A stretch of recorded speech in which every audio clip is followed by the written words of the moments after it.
खी खी वहां भेजो, अपनी बेटियों के लिए भी बोलते हो क्या ये? शेरों की बेटी शेरनी आई होंगी।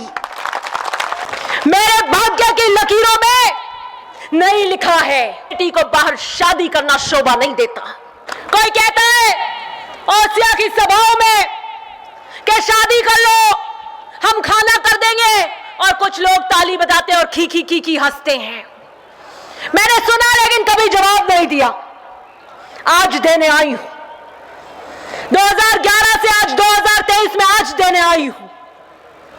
निम्न स्तर के जो प्रहार करते हैं, अरे जरा सोच कर देखिए कि आप जेल की सलाखों में हो और आपकी बेटी बाहर शादी मना रही हो।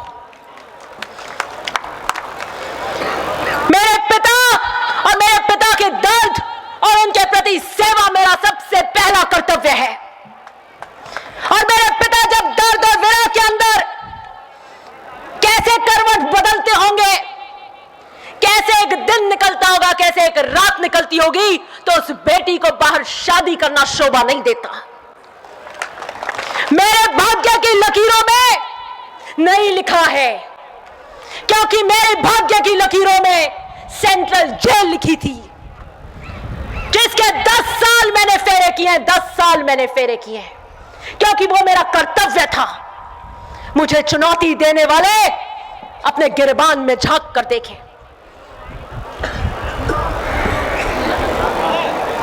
शेरनी की तरह चुनाव लड़ूंगी।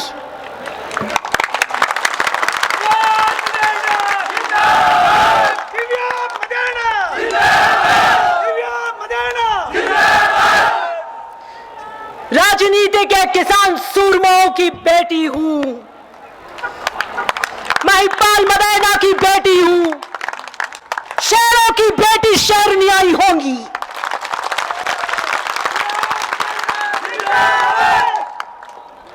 शेर प्रतीकात्मक किस चीज का होता है?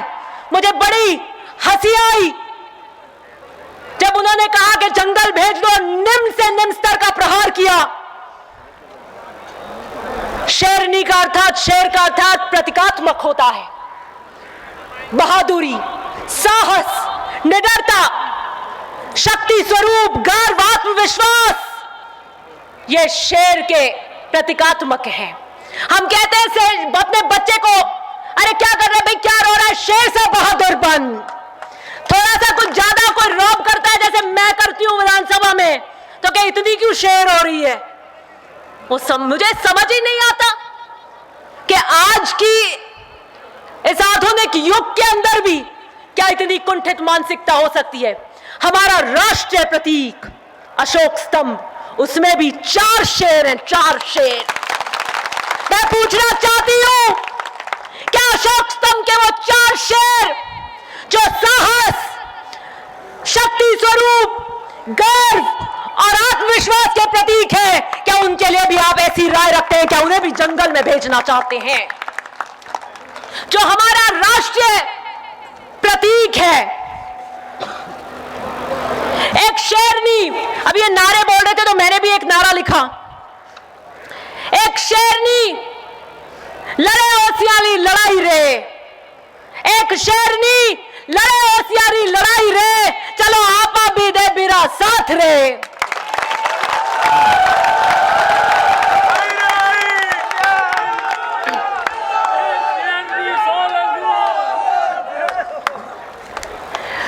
शेरनी भूखी है, शेरनी प्यासी है, शेरनी को जंगल में भेजो। शेरनी शेर के साथ ही रहती है, खी वहां भेजो। अपनी बेटियों के लिए भी बोलते हो क्या ये? ना मैं भूखी हूं, ना मैं प्यासी हूं, मैं पैदाइश से तृप्त हूं, कोई तृष्णा नहीं है मुझे। और यही कारण है, इसी तृप्ति के कारण मैंने ओसिया को नीलाम नहीं होने दिया या भ्रष्टाचार नहीं होने दिया। किसी की भूख और प्यास के कारण ओसिया का बिजली घर नीलाम हो रहा था, थानों में बंदर बाट मची थी, तहसील तो राम भरोसे थी, गांधी जी के बिना कुछ नहीं हो रहा था वहां। वो किसकी भूख और प्यास थी? मैं तो तृप्त हूं और पैदाइश से तृप्त हूं, ईमानदारी में मेरे पिता से लेकर आई हूं। और बीजेपी का भी आम व्यक्ति ये कहता है, अनेकों सर्वे होते हैं, सबने एक बात कही, चाहे उन्होंने बीजेपी से लिया हो, कि जो भी को एक बात तो कहनी पड़ेगी कि 100% ईमानदार है दिव्या मदेरणा, 100%। कि हम लोग बीजेपी के सही, लेकिन भ्रष्टाचार नहीं होने दिया, ना खाऊंगी ना खाने दूंगी, ऐसे कालजा फड़फड़ीच करता है अधिकारियों का यहां। ऐसे पुलिस केस हो जाता है कोई डोडो वोडो का, जाते हो आप, कहते हो कुछ कुछ कर लो, वो कहे बाप जी माफ करो, पा शेरनी ने ठा पड़ जाने मार तो वह सब सितारा उतार देंगे।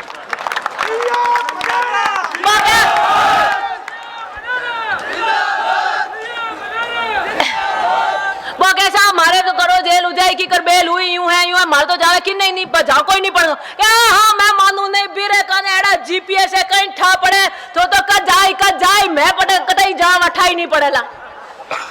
मैंने ओसिया के अंदर 101% भ्रष्टाचार के ऊपर अंकुश लगाया और किसानों का राज स्थापित किया, और किसानों की बेटियां भूखी प्यासी नहीं होती।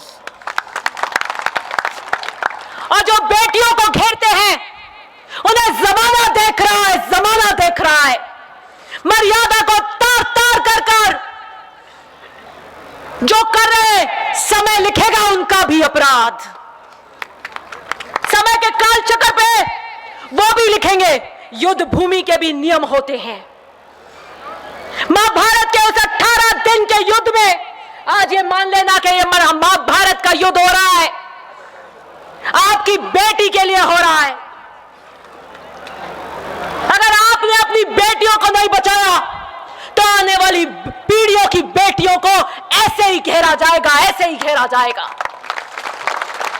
आने वाली पीढ़ियों की बेटियां कभी खड़ी नहीं होंगी, वो कहेंगी एक खड़ी हुई थी मारवाड़ की धरती में दिव्या मदेरणा, कैसे घेरा था उसको मर्यादा से। अब मर्यादित शब्दों के बाण मारे थे, लेकिन वो अभिमन्यु की तरह खड़ी रही, उसने चक्रव्यूह तोड़ा। मैं नए युग की अभिमन्यु, मैं नए युग की अभिमन्यु चक्रव्यूह भेदना जानती हूं और जीतना भी जानती हूं। युद्ध भूमि के अंदर भी स्त्रियों पे, बच्चों पे और सूर्यास्त होने के बाद प्रहार नहीं किया जाता था, लेकिन यहां कोई मर्यादा नहीं है। समय कब लिखेगा उनका अपराध, लेकिन मैं आज अपने पिता की घड़ी पहन कर आई हूं। ये घड़ी उन्होंने मुझे जब ऑपरेशन करने जा रहे थे, मेरे मम्मी है बंबई के अंदर, तो उन्होंने मुझे कहा 3 चीज लेके आना दिव्या जब मैं ऑपरेशन थिएटर से आ जाऊं। उनको पता था कि वो अगले 48 घंटे के लिए सेडेशन में रहेंगे, क्योंकि बहुत 11 घंटे का बड़ा ऑपरेशन था। उन्होंने कहा एक पेन, पेपर और मेरी घड़ी लेकर आना। और आप सोच नहीं कर सकते कि ऑपरेशन के बाद रात को 8 बजे वो थिएटर से निकले, सुबह 8 बजे जब उन्हें होश, मतलब वो सेडेशन में थे, भारी सेडेशन के अंदर, उन्होंने आंखें खोली, मुझे देखा और पहली चीज कही दिव्या घड़ी लाई, घड़ी घड़ी। और मैंने उनको घड़ी उनकी कलाई पे पहनाई। ये आईसीयू के अंदर फिर उन्होंने अपनी नींद में ऐसे पेन पे लिखा और नर्स को लिख रहे थे। नर्स ने कहा घड़ी साइड में बांध देती हूं। उन्होंने कहा नहीं सिस्टर, ये घड़ी है समय के इस चक्र पे, और सेडेशन में थे, इसकी एक होलिस्टिक अप्रोच होती है, मतलब इसकी एक संपूर्ण रूप होता है इसका। मेरे पिता जब अपने जीवन की आखिरी सांस, वो आखिरी रात, मैं और मेरी मम्मी उनके सिरहाने बैठी थी। मुझे डॉक्टरों ने बता दिया था 1 साल पहले कि 1 साल से ज्यादा नहीं निकालेंगे। वो जब भाग्य कोई आपको निकाल के बता दे तो एक एक दिन नहीं निकलता, एक एक दिन ये लगता है कि कम हो रहा है। फिर उन्होंने कहा 2 महीने निकालेंगे, अब 1 हफ्ता निकालेंगे, अब 2 दिन निकालेंगे, और अब ये ज्यादा से ज्यादा ये रात या 1 दिन निकालेंगे। वो पूछो क्या बीतती है, ऐसे पत्री मेरे को नहीं देखनी, भगवान न बताए। वो समय नहीं निकलता जब आपको समय की इस घड़ी पे ये पता हो कि जाने वाले हो। वो बढ़िया है जब नहीं पता हो एकदम से ले जाए, लेकिन साथ वाले को जब पता हो कि आपके जीवन की अस्तित्व की पहचान जा रही हो, तो क्या बीतती है। मैंने उस रात कहा कि आपको नींद आ रही है, मैं घड़ी खोल देती हूं। उन्होंने कहा नहीं, मेरी घड़ी नहीं खोलना, मैं रात को भी टाइम देखूंगा। मैंने ये घड़ी चांदी में उनके पार्थिव शरीर से उतारी थी और आज पहनकर आई हूं।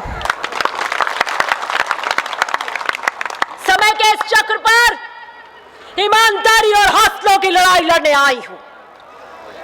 मेरे पिता ने मुझे कहा था, जब 2018 में मैं उनसे सुबह